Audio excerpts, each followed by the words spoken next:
பிரியமானவர்களே, இந்த நாளுக்கென்று தேவன் நமக்கு வெளியிருக்கிற ஜீவ வார்த்தை ஏசாயாவின் புஸ்தகம் 49ஆம் அதிகாரம் 3வது வசனம். உன் மலைகளை எல்லாம் வழிகளாக்குவேன், உன் பாதைகள் உயர்த்தப்படும். என் கருமையான சகோதர சகோதரிகளே, இன்றைய நாள் உங்களின் நீண்ட நாள் தடைகளை போராட்டங்களை மாற்றி வெற்றியின் பாதையில் அழைத்து செல்லுகின்ற நாளாய் வாக்கு பண்ணி ஆசீர்வதித்து இருக்கின்றார். இன்றைக்கும் அநேகரின் வாழ்க்கையில் பல விசுவாச சோதனைகளின் வழியாய் கடக்க முடியாதபடிக்கும் கடந்து போய் கொண்டும் இருக்கலாம். இன்றைக்கு விடியுமா, நாளைக்கு விடியும் என்று புதிய விடியலுக்காய் காத்திருக்கிறவர்கள் அநேகர். சிலர் காத்திருந்து கண்ணீர் வெடித்து களைத்து போனவர்களும் உண்டு. வேறு சிலரோ முயற்சிகளில் முடியும் தோல்விகளும் விரயங்களும் கண்டவர்களும் உண்டு. இன்றைக்கு தடை கற்களாய் காணப்படுகின்ற உங்கள் பாதைகளை செவ்வாய்ப்படுத்தவும் மூடப்பட்ட ஆசீர்வாதங்கள் நன்மைகளின் கதவுகளை திறக்கும்படியும் கர்த்தர் உங்கள் நடுவில் கடந்து வருகின்றார். கர்த்தராகிய நம் ஆண்டவர் வெண்கல கதவுகளை உடைத்து இரும்பு தாழ்பால்களை முடித்து போடுகிறார் என்பதை விசுவாசியுங்கள். நன்மைகளை பெற்றுக் கொள்ளுவீர்கள், ஆசீர்வதிக்கப்படுவீர்கள். இன்றைக்கும் நாம் வேதத்திலிருந்து யோசேப்பை குறித்து பார்ப்போமானால், அவனின் விசுவாச சோதனையில் ஓட்டத்தில் பல வகைகளில் தடைகள், பாதைகள் எல்லாம் மலைகளாக காணப்பட்டும் கடக்கவோ தாண்டி செல்லவோ தப்பிச் செல்லவோ வழியேதும் இல்லை என்றாலும் கர்த்தரையும் அவரின் வார்த்தையையும் விசுவாசித்தான். தேவன் வார்த்தையில் உள்ளவர் என்பதில் உறுதியாக இருந்தான். சொன்னதை செய்யும் அளவும் அவர் நம்மை கைவிட மாட்டார் என்பதில் அசைக்க முடியாத வைராக்கியம் வைத்திருந்தான். எப்படிப்பட்ட முள்ளுக்கும் வழியே நாம் கடந்து போனாலும் நம்ம கூட தேவன் வருகிறார் என்ற நம்பிக்கை கொண்டிருந்தார். இப்படியாய் தான் போகிற பாதைகளிலெல்லாம் காணப்பட்ட வழி தடைகளை சுலபமாய் கடந்து சென்று தேவன் நியமித்து வைத்திருந்த நன்மைகளை சுதந்திரிக்க யோசேப்பிற்கு இருந்த அதே நம்பிக்கை, வைராக்கியம், மன உறுதி இன்றைக்கு எனக்கு அருமையானவர்களே உங்களிடம் இருக்குமானால், இன்றைக்கு நீங்கள் கடந்து போகின்ற கடினமான பாதைகளை கர்த்தர் எளிதாக்குவார்.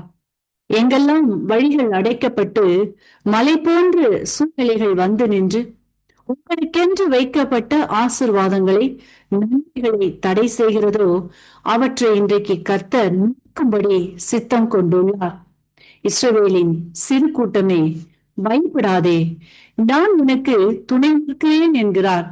நீ மலைகளை மிதித்து நொறுக்கி குன்றுகளை பதருக்கு ஒப்பாக்கி விடுவாய் என்று கர்த்தர் வாக்கு பண்ணுகின்றார். ஆகவே எவைகளை குறித்து இன்றைக்கு நீங்கள் கலங்கிக் கொண்டும் கைகூடி வரவில்லையே, ஜெயத்தை காணவில்லையே, அடைக்கப்பட்ட வாசல்கள் திறக்கப்படாமல் மூடப்பட்டு இருக்கிறது என்று தேவ சமூகத்தில் எதிர்பார்ப்போடு என்றைக்கு எனக்கு பதில் தருவீர் என்று காத்திருக்கிறவர்களே, இன்றைக்கே உங்களுக்கு முன்பாக காணப்பட்ட மலைகளை எல்லாம் வழியாக்குவேன், உன் பாதைகள் எல்லாம் உயர்த்தப்படும் என்று கர்த்தர் உரைக்கின்றார்.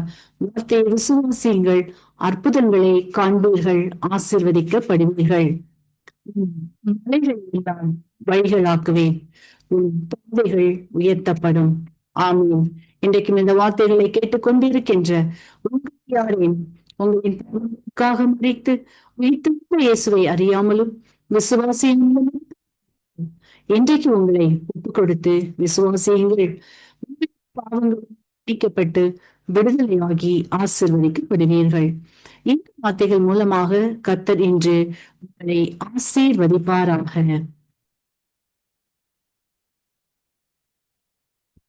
கிறிஸ்துவில் பிரியமானவர்களே, இந்த நாளுக்கென்று தேவன் நமக்கு எழுதியிருக்கிற ஜீவ வார்த்தை செப்பானியாவின் புஸ்தகம் 3வது அதிகாரம் 15வது வசனம். இஸ்ரவேலின் ராஜாவாகிய கர்த்தர் உன் நடுவில் இருக்கிறார், இனி தீங்கை காணாதிருப்பாய். எனக்கு அருமையான சகோதர சகோதரிகளே, இன்றைய நாளில் கர்த்தர் உங்களுக்கு எதிர்த்து வந்த தீமைகளை அகற்றுகின்ற நாளாயும் சமாதானம் சந்தோஷத்தை பெற்றுக்கொள்கின்ற நாளாயும் வாக்கு பண்ணி ஆசிர்வதித்து இருக்கின்றார். இன்றைக்கும் அநேகருடைய வாழ்க்கையில் பல வழிகளில் தீமைகள் தீமிதித்து புறப்பட்டு வாழ்க்கையில் சமாதானம் சந்தோஷத்தை பலத்தை சுகத்தை இழக்க செய்தபடியினால் சோர்ந்து போய் காணப்படுகிறவர்கள் உண்டு. இப்படிப்பட்ட உங்களை பார்த்துதான் கர்த்தர் சொல்லுகின்றார், உனக்கு எதிராய் வழியாய் புறப்பட்டு வருகிற சத்துருவை 7 வழியாய் ஓட பண்ணுவேன் என்று.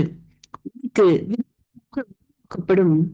எந்த ஆயுதங்களும் வாய்க்காதே போக பண்ணுவேன் என்றும், வெள்ளம் போல சத்துருவானவன் வந்தாலும் ஆவியானவர் கொடியேற்றுவார் என்றும் கர்த்தர் உங்களுக்காய் உங்கள் பட்சத்தில் பரிந்து பேசி வழக்காடி யுத்தம் செய்து இனி நீங்கள் எந்த தீங்கையும் காணாது இருக்கும்படி செய்கின்றார்.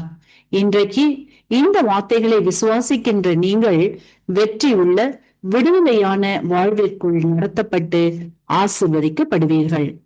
இன்றைக்கும் நாம் அப்போஸ்தலர்களின் புஸ்தகத்தை வாசிக்கையில் நாம் பவுலை குறித்து பார்ப்போமானால், சவுலாயிருந்த பவுல் கர்த்தருக்காய் வைராகியமாக ஊழியம் செய்கிற வேளையில் அநேக எதிர்ப்புகள் உபத்திரவங்கள் மரணத்திற்கு ஒப்பு கொடுக்கிற வேதனையான வழிகள் போன்ற பல வழிகளில் சத்துருவானவன் பவுலுக்கு சோதனைகளை வேதனைகளை கொடுத்து வந்த போதிலும் பவுல் கர்த்தரின் ஊழியத்தில் உறுதியாய் அவரின் மேல் கொண்ட அன்பால் தைரியமாய் எல்லாவற்றையும் கடந்து செல்கிறார். இயேசுவே கிறிஸ்து என்று யூதருக்கு திருஷ்டாந்தப்படுத்தி கூறின போது அநேகர் எதிர்த்து நின்றார்கள், பவுலை தூஷித்தார்கள்.